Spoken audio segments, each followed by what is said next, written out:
চার বন্ধু এক রাস্তায় চারজনে দেখা হলো। প্রথম রাজপুত্র তার কথাবার্তা আচার আচরণে তার সে রাজকীয় মানুষের প্রমাণ দেয়। দ্বিতীয় জন ছিল সম্পদওয়ালা ব্যবসায়ীর পুত্র, সে ছিল বেশ সচেতন এবং অনেক মেধাবী। তৃতীয় জন ছিল লম্বা, দেখতে বেশ সুন্দর, যে কেউ তাকে দেখলে আকৃষ্ট হতো। চতুর্থ জন ছিল কৃষকের ছেলে, সে ছিল বেশ শক্তিশালী এবং সুষ্টমদেহী। নিয়তি তাদেরকে নিয়ে এসেছে এক মোহনায়। চারজনই রাস্তায় এসে একে অন্যের সাথে পরিচিত হলো। সে সময় দুর্ভিক্ষ চলছিল চারদিকে, গায়ে জামা ছাড়া আর কিছুই তাদের সাথে ছিল না। তারা হাঁটতে হাঁটতে কিভাবে আয় রোজগার করা যায় সে ব্যাপারের কথা বলছিল।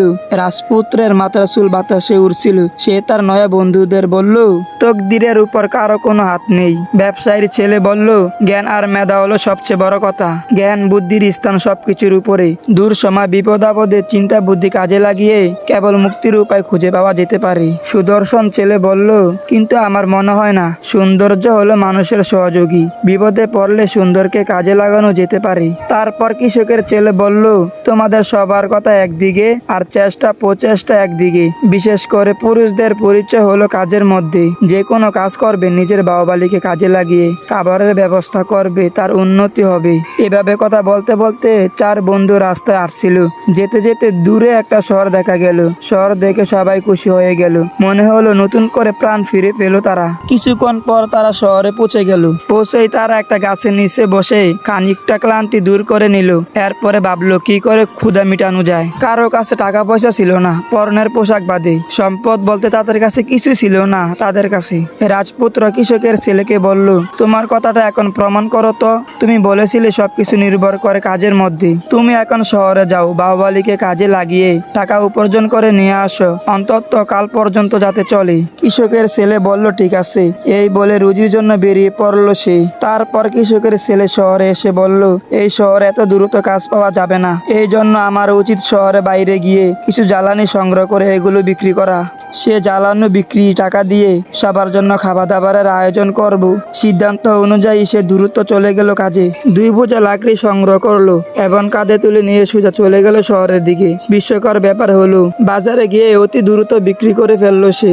লাকড়ি বিক্রি করে 1 দেড়হাম পেল। তা দিয়ে খাবারের আয়োজন করে বন্ধুদের উদ্দেশ্যে রওনা হলো।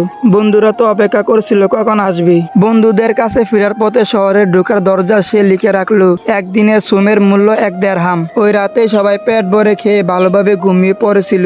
পরের দিন সকালে ঠিকঠাক মতন ঘুম ভাঙলো সবার। আজ সুদর্শন যুবকের পালা। সুদর্শন যুবককে শহরে যেতে হবে এবং সবার জন্য খাবারের ব্যবস্থা করে প্রমাণ করতে হবে মানুষের সৌন্দর্যটাই হলো আসল ব্যাপার। কৃষক বন্ধু তো তাকে বলেই ফেললো, তুমি তো বলো মানুষের রূপ সৌন্দর্য এগুলো সাহায্য করে। এখন তুমি কি তোমার সুদর্শন রূপের সাহায্য নিয়ে আমাদের জন্য আজ ঠিকঠাক করে খাবার নিয়ে আসতে পারবে? সুন্দর ছেলে কোনো জবাব না দিয়ে শহরের উদ্দেশ্যে বেরিয়ে পড়লো। শহরে গিয়ে এগুলি ওগুলি ঘুরঘুর করলো, কিন্তু ঘোরাঘুরি করে তো আর আয় রোজগার ব্যবস্থা করা যায় না।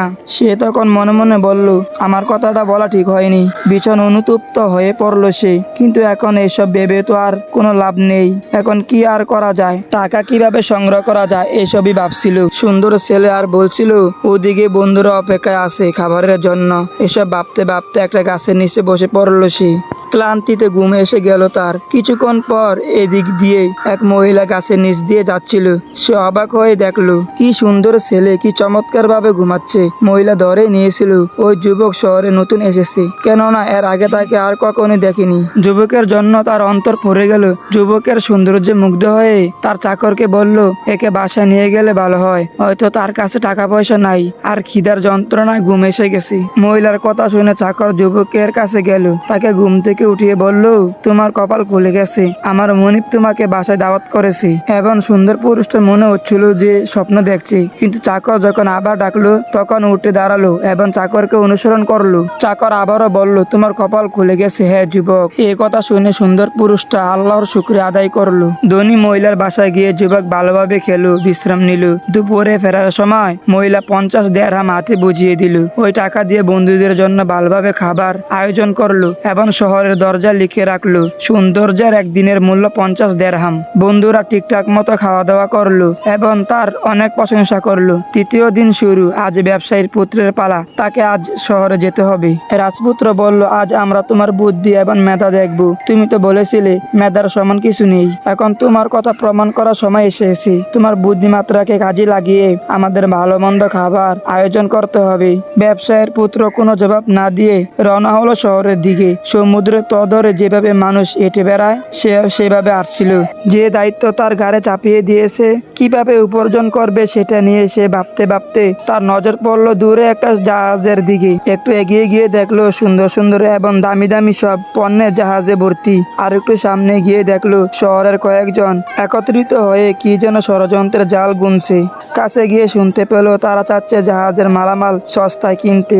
সবাই পণ্যের মূল্য কম বলবে যাতে পণ্যের মালিক বাধ্য হয়ে তাদেরকে কম দামে মালগুলো দিয়ে দেয়। সিদ্ধান্তের পর একসাথে গেল বিক্রেতার কাছে। মালের দাম বলল কম। বিক্রেতা এত কম দামে বিক্রি করতে রাজি হলো না। বিক্রেতা বলল এত কম দামে দিব না। ব্যবসায়ীরা বলল বিক্রি করে দাও, নাইলে আমরা যাচ্ছি, তবে ঘন্টাখানিক পর আবার আসবো, ততক্ষণে নিশ্চয়ই বিক্রির সিদ্ধান্ত নেবে। এই বলে ব্যবসায়ীরা চলে গেল। ব্যবসায়ীরা চলে যাওয়ার পর পণ্যের মালিকের কাছে বুদ্ধিমান যুবক এলো। সে তো সব ঘটনা দেখেছিল, তাই সে ব্যবসায়ীকে বলল, ওরা যে দাম বলেছে তার চেয়ে বেশি অর্থ দিয়ে আমি কিনবো।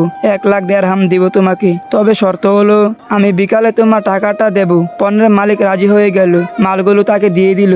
ঘন্টাখানিক পর ষড়যন্ত্র ব্যবসায়ীরা ফিরে এলো এই আশা যে মালিক বাধ্য হয়ে তাদের কাছে সস্তায় মাল বিক্রি করবে, কিন্তু এসে তো তারা হতবাক। ক্রেতার মালিক বলল যে সব মাল বিক্রি হয়ে গেছে। এ কথা শুনে পাগলের মতন হয়ে হয়ে ক্রেতাকে খুঁজতে শুরু করলো। আর তাকে যখন খুঁজে পেল, যুবক তখন নিজের পরিচয় দিল এবং বলল মালগুলো বিক্রি করব।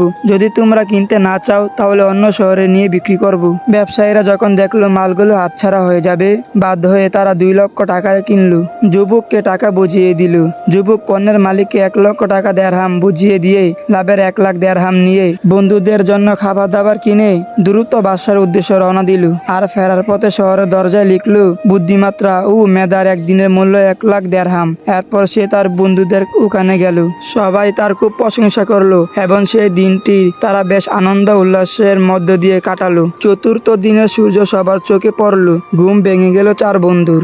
এবার রাজপুত্রের পালা। তাকে আজ বাইরে গিয়ে বন্ধুদের জন্য খাওয়া দাওয়ার ব্যবস্থা করতে হবে। বন্ধুরা তাকে বলল, তুমি তো বলেছিলে তকদিরে বা ভাগ্যে হলো সবকিছুর উপরেই, তো তুমি শহরে যাও এবং নিজের ভাগ্য পরীক্ষা করো। শাহজাদা বন্ধুদের কাছ থেকে বিদায় নিয়ে শহরের দিকে রওনা হলো। নিয়তির কি নীলা খেলা, ঠিক সেই দিনই সকালে ওই শহরের বাচ্চা মারা গেল।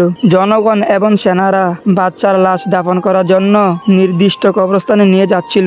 রাজপুত্র অনিশ্চিতভাবে ওই কাতারে সামিল হয়ে গেল। সবাই কান্নাকাটি করছিল আর সে অপলক ভাবে তাদের দিকে তাকাচ্ছিল, কেননা বাচ্চার মৃত্যুতে তার কান্না করার কোনো মানেই নেই। সে বরং ভাবছিল কিভাবে বন্ধুদের জন্য খাবারের আয়োজন করা যায়। সেনাপ্রধান যখন দেখলো রাজপুত্রের মাঝে কান্নাকাটি করার কিংবা কোনো রকম ভেঙে পড়ার চিন্তা মাত্র নেই, তখন সে বিরক্ত হলো এবং রাজপুত্রকে অনুসরণ করতে লাগলো। তার কাছে গিয়ে বলল, প্লিজ বলো কে তুমি, কেন তুমি দুঃখের দিনে কান্না করলে না কিংবা আমাদের বাচ্চাকে সম্মান দেখাচ্ছ না, তুমি কি গোয়েন্দা? এই বলে কয়েকজন সেনাকে আদেশ দিল যুবককে ধরতে বেঁধে কারাগারে নিয়ে আটকে রাখতে। তাই করা হলো। পরের দিন শহরে গণ্যমান্য লোকেরা একসাথে হলো। আর নতুন বাচ্চা নির্বাচন করার জন্য তার কোনো পুত্র সন্তান ছিল না যে যেন তার ক্ষমতায় বসতে পারে। সেজন্য এই সমাবেশ। পরে ঠিক করলো রাজ্যের যে কোনো একজনকে বাদশা বানাবে, কিন্তু যার মন্তব্য করা হলো তার ব্যাপারে কোনো না কোনো অভিযোগ উঠলো।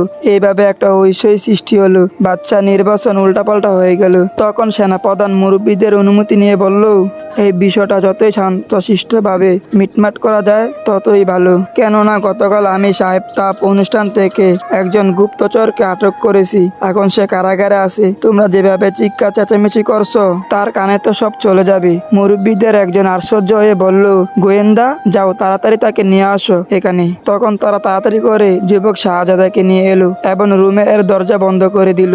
শহরের এক মুরব্বী তাকে জিজ্ঞাসা করলো, কোথা থেকে এসেছো, গোয়েন্দাগিরি করছো কেন? তখন রাজপুত্র বলল, গোয়েন্দা? কে গোয়েন্দা? আমি রাজপুত্র। আমার শহর তোমাদের শহরের পাশেই। আমার বাবা মারা যাওয়ার পর আমার ভাই আমার বিরুদ্ধে বিদ্রোহীন করে ক্ষমতা কেড়ে নিয়েছিল, তাই আমি আমার জীবন রক্ষার স্বার্থে পালিয়ে এসেছি। আসার পথে আরো 3 জনের সাথে পরিচয় হয়, তাদের সাথে তোমাদের এই শহরে এসেছি আমি। তার তারা এখন আমার অপেক্ষা আছে। আমার খাওয়া দাওয়ার আয়োজন করার কথা ছিল। এখানের মধ্যে কয়েকজন ব্যবসায়ী ছিল। তারা শাহজাদাকে দেখে চিনতে পারলো এবং বলল ও সত্য বলছে। আমরা বেশ কয়েকবার তাকে তার বাবার পাশে দেখেছি। এই কথা শুনে মুরব্বীদের মাঝে একটা হইচই সৃষ্টি হলো। নিজেদের ভিতরে পরামর্শ করার কিছুক্ষণ পর তারা বলল, এই আজ থেকে আমাদের বাদশা সব থেকে বেশি উপযোগী। আল্লাহ যেন এই যুবককে আমাদের বাচ্চারা এর জন্য এই শহরের ভিতরে পাঠিয়েছি। মুরব্বীরা বলল, আজ থেকে আমাদের বাদশা। সবাই মুরব্বীর কথা একমত হলো। এভাবে অত্যন্ত সহজে যুব রাজপুত্র বাদশা নির্বাচিত হয়ে গেল। ওই দেশের নিয়ম ছিল, যেই বাদশা নির্বাচিত হতো তাকে প্রথম দিন সাদা হাতির পিঠে করে পুরো শহর ঘুরানো হতো, যাতে মানুষজন তাদের নবনির্বাচিত বাচ্চাকে চিনতে পারে। যুবক বাচ্চা যখন হাতির পিঠে করে ঘুরতে ঘুরতে শহরের দরজায় পৌঁছালো, দেখলো তার বন্ধুদের কেউ সেখানে নেই। বাদশা একজনকে আদেশ দিল, ওই দরজা লিখে রাখো, জ্ঞান, বুদ্ধি, চেষ্টা, প্রচেষ্টা এবং সৌন্দর্য তখনই ফল বয়ে আনে আল্লাহর ইচ্ছা, অর্থাৎ তার অনু যখন তার সাথে থাকে। আমি একদিনই বাচ্চা হয়ে গেলাম, তাই আমার এই বক্তব্যের পক্ষে বাস্তব প্রমাণ। হাতির পিঠে করে ঘুরে বেড়ানোর সময় আনুষ্ঠানিকতা শেষে যুবক বাচ্চা ফিরে গেল প্রাসাদে। নিজের শাহী আসনে বসলো এবং প্রথমে সেনাদেরকে পাঠালো নিজের বন্ধুদেরকে তার প্রাসাদে নিয়ে আসতে। তার বন্ধুরা সৈন্য সমস্ত দেখে ভয় পেয়ে গেল। কিছুই বুঝতে পারলো না তারা। আতঙ্কিত হয়ে তারা প্রাসাদে ঢুকে তাদের চোখ ছানাবড়া হয়ে গেল। তাদের বন্ধু প্রাসাদের আসনে বসে আছে। বাদশাহ বন্ধুদের খোঁজখবর নিয়ে পুরো ঘটনা তাদের কাছে খুলে বলল। বন্ধুরা পুরা কাহিনী শুনে ভীষণই খুশি হলো এবং তাকে আন্তরিকতা জানালো। এভাবে আলাপ আলোচনা শেষে তরুণ বাদশাহ তার বুদ্ধিমান বন্ধুর ব্যবসায়ী ছেলেকে মন্ত্রী বানালো। সুন্দর যুবক বন্ধুকে প্রচুর অর্থ সম্পদ দিল, যাতে অন্য কোনো অঞ্চলে গিয়ে কাজকর্ম করতে পারে। আর কৃষকের ছেলের যুবককে তার সেনাবাহিনীতে নিয়োগ দিল। তো যাই হোক, আমি এই প্রথম এত বড় গল্প তৈরি করেছি। আমার অনেক কষ্ট হয়েছে গল্পটা তৈরি করতে। আপনারা ভিডিওটি দেখেন ঠিকই, কিন্তু একটু লাইক করেন না, কমেন্ট করেন না। আমি আশাবাদী যে আপনারা লাইক করবেন, কমেন্ট করবেন। তো যাই হোক, আজকে এই পর্যন্তই। সবাই সুস্থ থাকবেন, ভালো থাকবেন, আমার জন্য দোয়া করবেন। খুদা হাফেজ।